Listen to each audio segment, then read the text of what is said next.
सभी शिव भक्तों को ओम नमः शिवाय।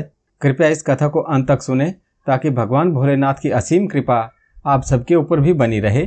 एक समय महर्षि वेदव्यास जी के प्रधान शिष्य श्री सूत जी, जिन्होंने अपने गुरु की सेवा द्वारा बड़प्पन प्राप्त किया था, नेमिषारण नामक वन में भगवान सदाशिव की तपस्या कर रहे थे। वे सदैव शंकर जी के ध्यान में मग्न रहकर उन्हीं के गुणों का कीर्तन किया करते थे। उन्हीं दिनों संयोग से शौनक ऋषि अपने साथ अन्य बहुत से ऋषियों को लेकर श्री सूत जी के पास आए तथा उनसे इस प्रकार बोले, हे सूत जी, हम लोग संसार रूपी अथाह सागर में डूबे हुए हैं। हमारा परम सौभाग्य है कि आज हमें आपके दर्शन प्राप्त हुए। कुछ समय पश्चात वह युग आने वाला है जिसमें पुराने धर्म नष्ट हो जाएंगे तथा पापाचार में वृद्धि होगी। सब लोग उस धर्म को त्याग कर कुमार्ग पर चलने लगेंगे। चारों वर्ण इस प्रकार अपने कर्मों से पतित हो जाएंगे कि ब्राह्मण वर्ग खेती करने लगेगा। ब्राह्मण छल छिद्र में अत्यंत चतुर होंगे और अपने धर्म को भुला बैठेंगे। क्षत्रिय भी अपनी जाति धर्म को त्याग कर युद्ध क्षेत्र से विमुख होकर पलायनवादी बन जाएंगे तथा चोरी करने में अत्यंत चतुरता का प्रदर्शन करेंगे। वे शूद्रों के समान कर्म करना पसंद करेंगे और उसी अवस्था में रहकर प्रसन्नता का अनुभव करेंगे। गौ की रक्षा करना वे छोड़ देंगे। इस प्रकार क्षत्रिय जाति अत्यंत अन्यायी और दुखदायी हो जाएगी।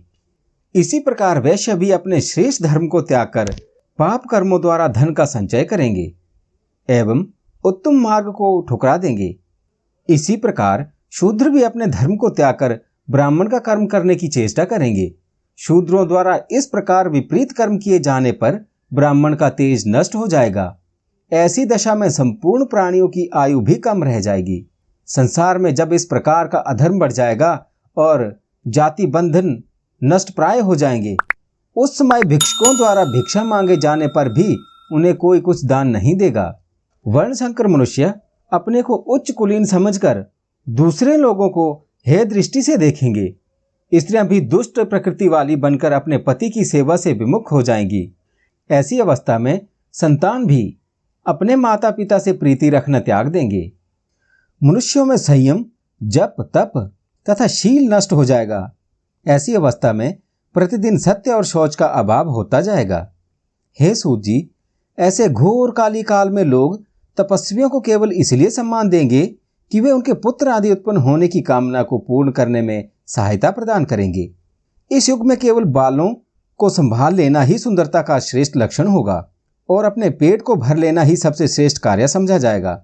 भला आप ही बताएं कि ऐसे घोर समय में कलयुगवासी जीव किस प्रकार मुक्ति प्राप्त कर सकेंगे।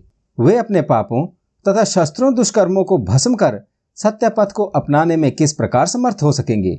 आप सब प्रकार की चिंताओं को दूर करने में प्रसन्नता प्रदान करने वाले हैं। हम लोग इसी चिंता में डूबे हुए थे कि तब तक हमें आपके दर्शनों का सौभाग्य प्राप्त हो गया।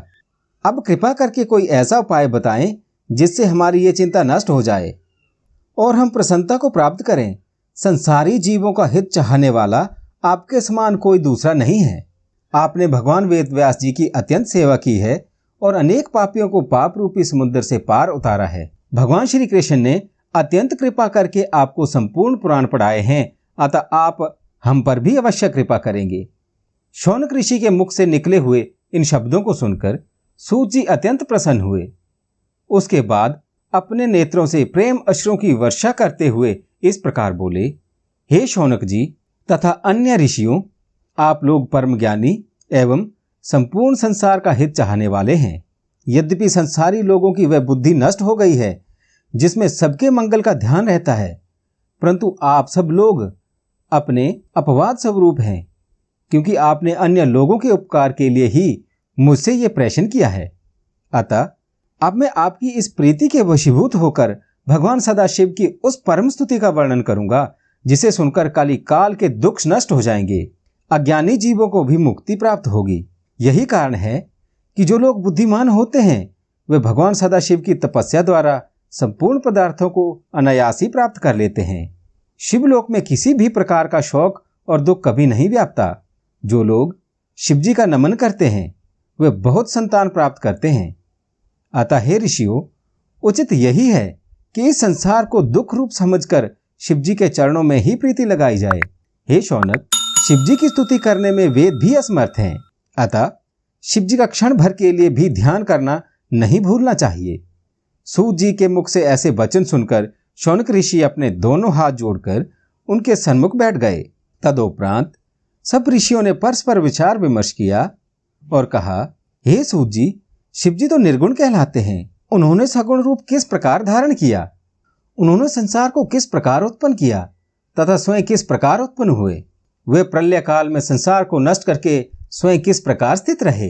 वे किस कार्य से प्रसन्न होते हैं और प्रसन्न होकर क्या वरदान देते हैं? हे सूत जी, ये सब वृतांत तथा इसके अतिरिक्त भी भगवान सदाशिव के संबंध में और जो कुछ भी जानने योग्य हो आप हमें बताएं, क्योंकि आप ही श्री वेदव्यास जी की कृपा से भूत, भविष्य एवं वर्तमान इन तीनों कालों की गति को जानने में समर्थ हैं। तभी तो व्यास जी ने कृपा करके अपने श्रीमुख से आपको इस ब्रह्मांड का संपूर्ण रहस्य समझा दिया है। ये बात निश्चित है कि जब तक श्रेष्ठ ब्रह्मा ज्ञानी से भेंट नहीं होती तब तक शोक तथा मोह नष्ट नहीं होता है। हम तो उसी को बड़ा भाग्यवान मानते हैं जो शिवजी की कथा कीर्तन से अपना संबंध सदैव बनाए रहता है। इससे आगे की कथा में आपको शिवजी का जन्म कैसे हुआ, प्रलय काल में वो कैसे रहे, किस प्रकार से उन्होंने अपने आप को जीवित रखा और उसके बाद क्या क्या घटनाएं हुई, ये आपको संपूर्ण जानकारी मिलेगी। अगर अभी तक आपने मेरा चैनल सब्सक्राइब नहीं किया तो कृपया मेरे चैनल को सब्सक्राइब करें, वीडियो को लाइक करें, शेयर करें